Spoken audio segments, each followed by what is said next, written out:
Our next politician who has very kindly decided to join us as somebody who grew up in the constituency of Broxbourne and considers himself a Broxbournian, I am very excited to introduce Mr. Charles Walker. Sir Charles Walker, thank you very much for being here, sir. How are you? I'm very well, and of course it's always Charles to you, Chris.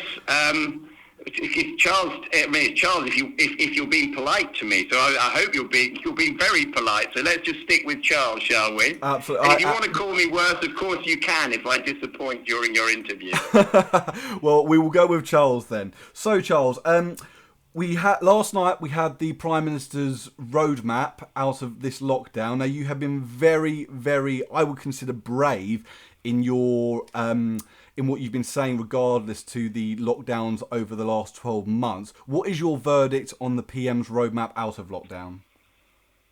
Well, I'm delighted we have a roadmap. I hope, though, that as the data changes, actually the dates will change. I mean, the data is looking very good at the moment, and the Prime Minister has said primarily he wants to be led by the data, and the data is looking good, and I want to get my local businesses open as quickly as possible and people trading again. Many of these businesses have been around for generations, built up over a lifetime or many generations, and many of these businesses employ people who are enormously important to those business owners. They know them as friends, they know their families. Broxbourne, as you know, the borough of Broxbourne is a community with lots of interconnected families and friendships and relationships.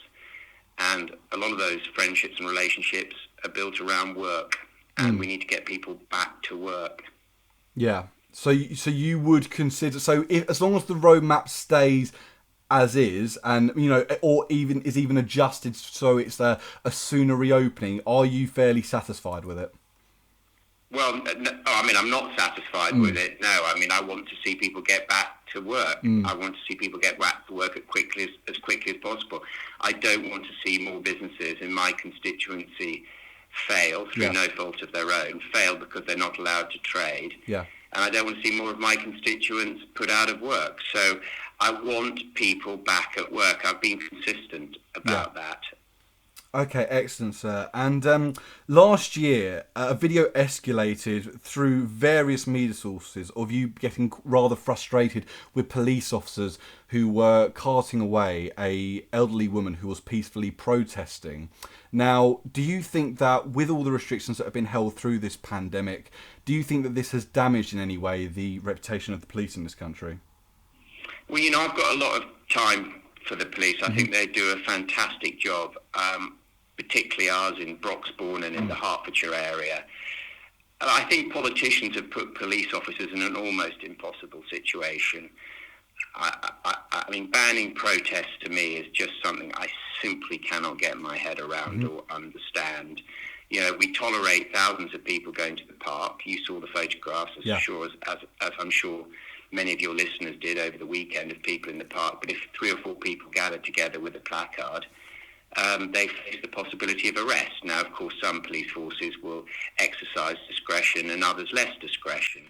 But it does worry me greatly. I've got a great friend. He used to work at the House of Commons, who's now a police officer in the north of England. And he believes that this will do a lot of damage to the relationship, and is doing a lot of damage to the relationship between the police and the largely law-abiding people that they police for. But very difficult for the police, and I think we've been quite cavalier in the way we've used the police to enforce these very, very stringent lockdowns. Yeah, no, absolutely. In an interview that you did with Sky News, you said that you felt the government was robbing people of hope and something to look forward to, mainly after Grant Shapps announced that people probably shouldn't be booking a holiday at this time, and that you didn't hold the Prime Minister directly responsible for robbing people of hope, but you did his Secretaries of State. Could you elaborate on that for us? So it's very important, because if you have cabinet government, you have powerful people around the cabinet table. And when you say don't book your summer holiday, even overseas or domestically, a lot of people will read into that, and did, that lockdown was going to go on into the summer. Does that make sense? Yeah. So you've got a lot of people starved from seeing the people that they love and their friends, seeing their children or their parents. And that did give a message to many, because I received the email shortly afterwards. Does this mean I can't see my mum or my dad or my nieces or my nephews or my friends? And people read into that a great deal. But it was also the case that the travel industry have been offering, if you book a package or a domestic holiday, almost all of them have been offering a full 100% money back guarantee if COVID doesn't allow it to take place.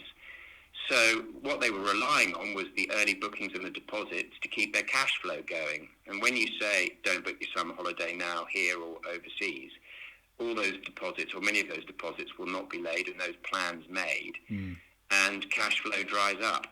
I mean, ABTA, I spoke to ABTA, who are the travel agency representative body. They've lost 164,000 people in their industry. Jeez. Lost, jobs gone. Yeah.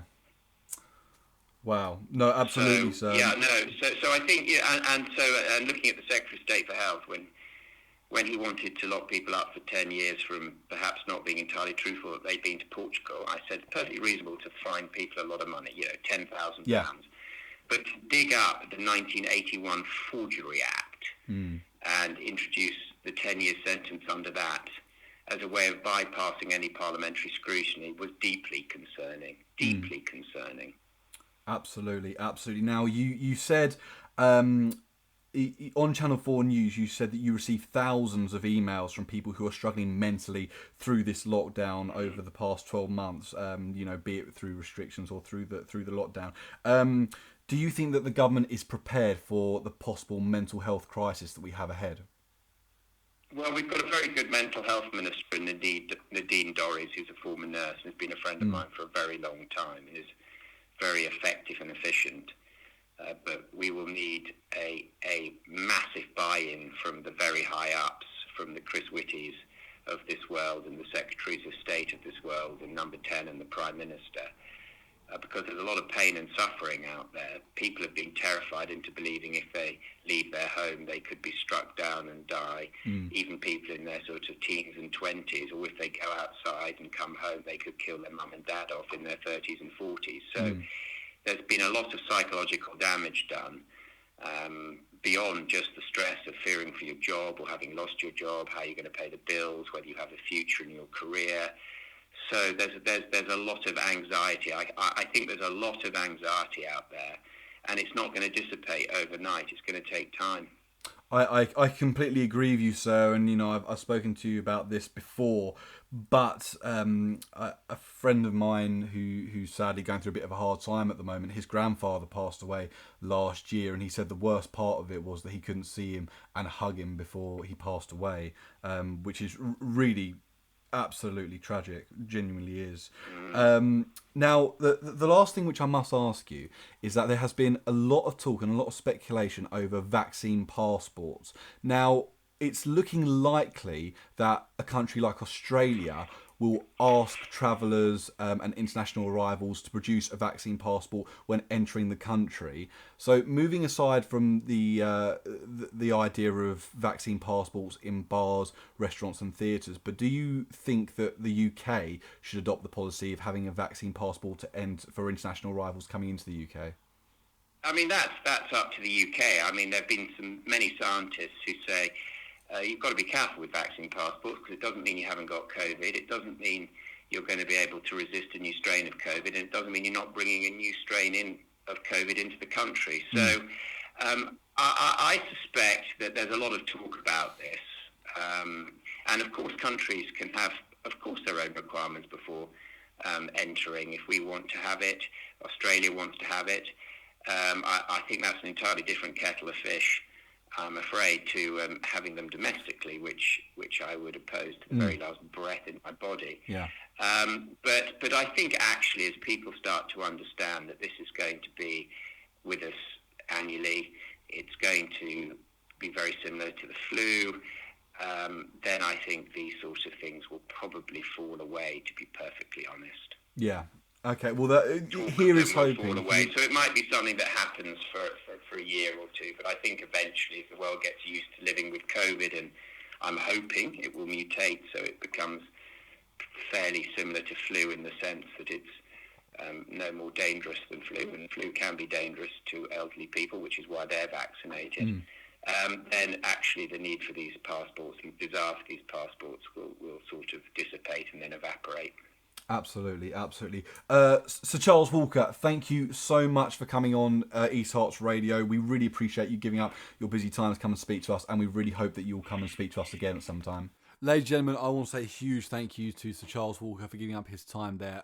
It is genuinely really, really good that MPs are willing to come on this show, especially when it is so new and fresh. So Robert Halfon and Charles Walker are now... I realised that I called Sir Charles Walker there Sir Charles Walker so consistently, even though he gave me permission to call him Charles. So if he is listening back to this, I do apologise, Charles.